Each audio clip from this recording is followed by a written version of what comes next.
Bonjour tout le monde. Merci de prendre part au Matin d'Éric. Et aujourd'hui, je poursuis cette mini-série, une mini-série qui nous a amené à répondre à cette question.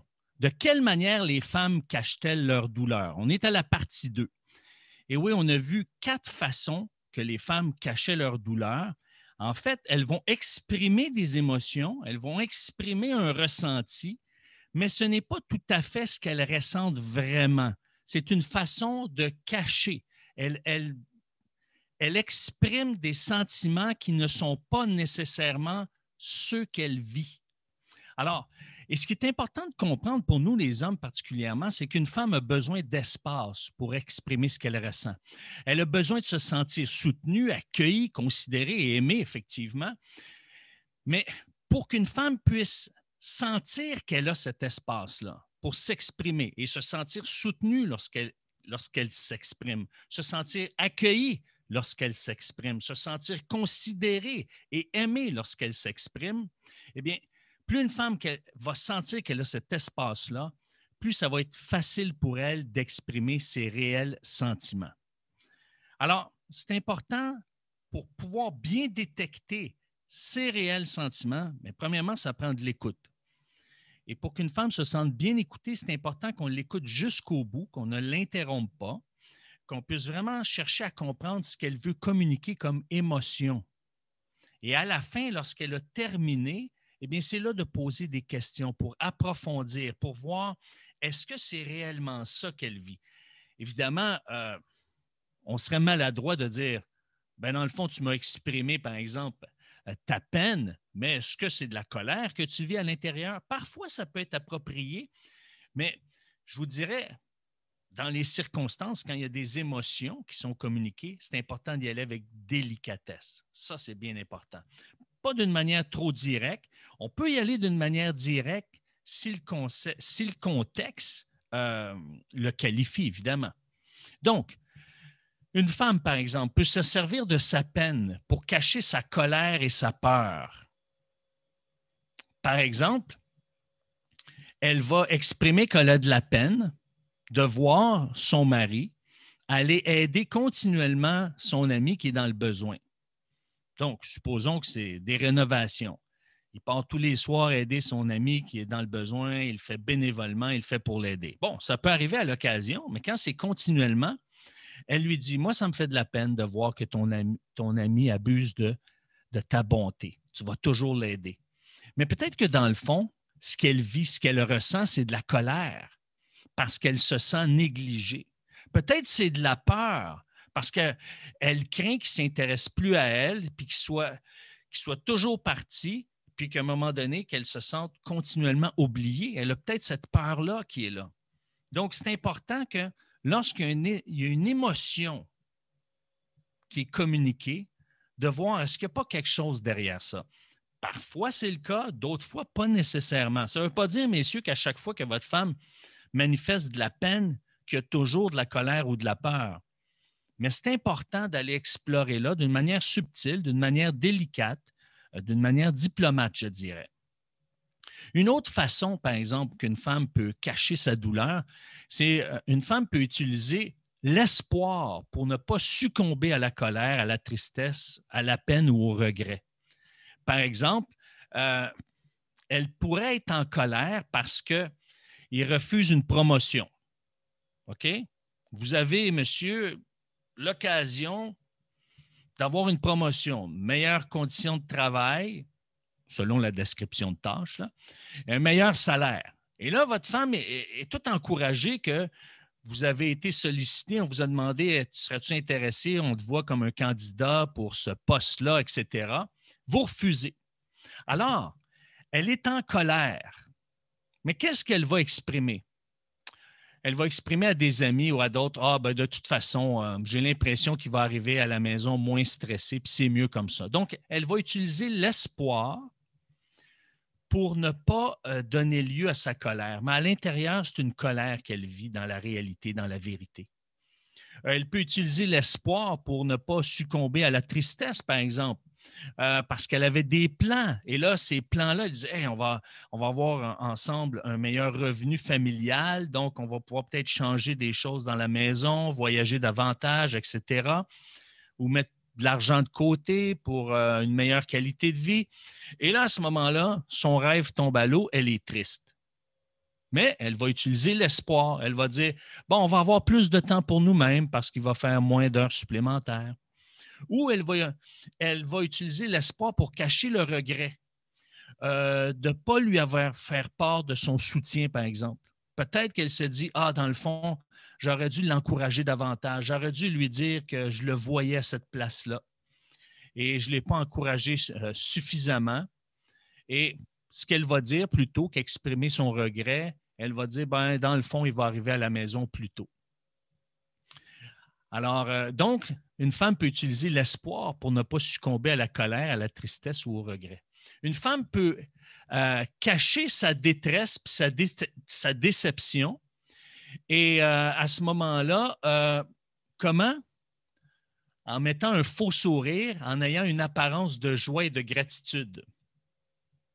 Par exemple, imaginez que vous êtes encore en appartement, donc vous louez un condo, par exemple. Ce n'est pas votre maison. Vous n'avez pas acheté cette maison-là. Vous n'êtes pas propriétaire. Et là, vous voyez, par exemple, qu'un couple d'amis a pu acheter sa première maison. Et là, votre conjointe, elle est toute heureuse pour eux. Elle dit, ah, ben, je suis content pour vous, c'est votre première maison, ça va être le fun. Mais dans le fond, elle est triste parce qu'elle ne pourra pas avoir de cours pour les enfants. Les enfants n'auront pas de cours parce que vous êtes en appartement. Et là, à ce moment-là, il y a une apparence de joie, de gratitude, je suis content pour vous, mais à l'intérieur, il y a une déception. Ou même, ça peut être une détresse en disant, bon, ben, je vais la cacher parce que je ne peux pas me permettre de montrer justement ma détresse ou ma déception parce qu'eux vivent un moment heureux. Je comprends que c'est le moment de se réjouir avec ceux qui vivent de bonnes choses. Mais quand on est seul avec notre conjoint, par exemple, ben, c'est important de lui exprimer ce qu'on ressent pour vrai. Et c'est pour ça, messieurs, que pour qu'une femme puisse exprimer ce qu'elle ressent pour vrai, elle a besoin d'un espace. Elle a besoin de se sentir accueillie, se sentir soutenue, considérée, aimée, comprise. Ça, c'est important.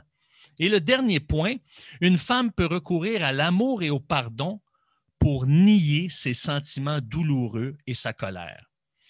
Par exemple, je peux comprendre qu'une femme peut être en colère ou vivre des sentiments douloureux lorsqu'elle apprend que son conjoint a recours à de la pornographie. Alors, oui, elle va le pardonner, mais elle a tout simplement pardonné ou manifesté que, bon,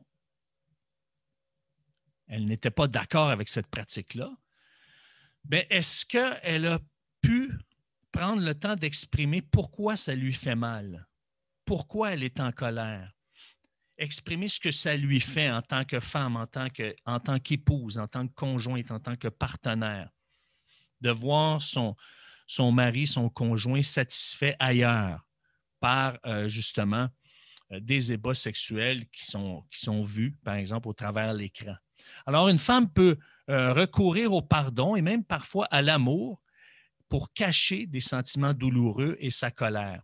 Mais sans le problème qu'on cache, par exemple, sa colère ou sa peur par de la peine, qu'on cache sa colère, sa tristesse, son regret en utilisant l'espoir, qu'on cache sa détresse ou sa déception en utilisant la joie et la gratitude, ou qu'on ait recours à l'amour ou au pardon, alors qu'à l'intérieur, on vit des sentiments douloureux et de la colère, eh bien, ce qui arrive, c'est que plus on refoule et on cache nos réels sentiments, eh bien, plus que ça va produire de la rancœur, de l'amertume. Et la rancœur, l'amertume, qu'est-ce qu'elle produit? Une distance émotionnelle. On se sépare émotionnellement de l'autre. On n'est plus connecté. On n'est plus aussi un qu'avant. Parce que vous savez, la vérité, là, La vérité, elle n'est pas seulement intellectuelle, rationnelle, basée sur des connaissances, basée sur des mots, basée sur un discours, basée sur une raison. La vérité et l'authenticité, eh bien, sont basées également sur des émotions. On peut en parole être véridique jusqu'à un certain point, mais si émotionnellement on n'est pas véridique, bien, on n'est pas dans la vérité. Et c'est sûr que ça prend un espace de confiance, ça prend un espace sécuritaire pour être émotionnellement dans la vérité. Ça, j'en conviens. C'est pour ça qu'à l'occasion, on a besoin d'être accompagné, d'avoir un regard extérieur, d'avoir un accompagnement pour pouvoir se retrouver en connexion. Et moi, je vous invite, je vous lance une invitation. Je me lance, je me risque. Je ne sais pas, ça va être quoi la proportion, mais je vous lance l'invitation. Je vous lance une rencontre gratuite, individuelle, pour faire le point, pour faire le point sur votre situation à l'heure actuelle. Quels sont vos réels besoins en ce moment? Pour pouvoir prendre conscience de votre réalité et redémarrer une relation basée sur une nouvelle perspective, une perspective beaucoup plus réelle. Parce que si je ne fais pas le point sur mon présent, comment je peux aller de l'avant vers l'avenir? Comment je peux avoir un meilleur avenir? Comment je peux prévoir un meilleur avenir si au moment présent, je n'arrive pas à faire le point, je n'arrive pas à clarifier ce qui se passe, je n'arrive pas à voir où est-ce que je ne me sens pas dans une zone sécuritaire. Alors, c'est important, je vous lance l'offre, je vous offre une rencontre gratuite de 45 minutes. Vous avez simplement à me contacter par Messenger, par exemple, en privé, ou par ma boîte de réception sur cette page, et je vais vous répondre normalement dans les 24 heures qui suivent. Alors, merci d'avoir été ici présent. Merci d'avoir pris part au Matin d'Éric. Demain, eh bien, on va commencer une nouvelle série, Comment exprimer des sentiments délicats à son conjoint ou à sa conjointe. Donc, on va le voir sous différents angles, mais ça va être sous le grand chapeau de comment exprimer des sentiments délicats à son conjoint ou sa conjointe, à son partenaire, sa partenaire. Alors, je vous invite à être là avec moi demain au Matin d'Éric. Sur ce, je vous souhaite un bon lundi, une bonne semaine. Ciao!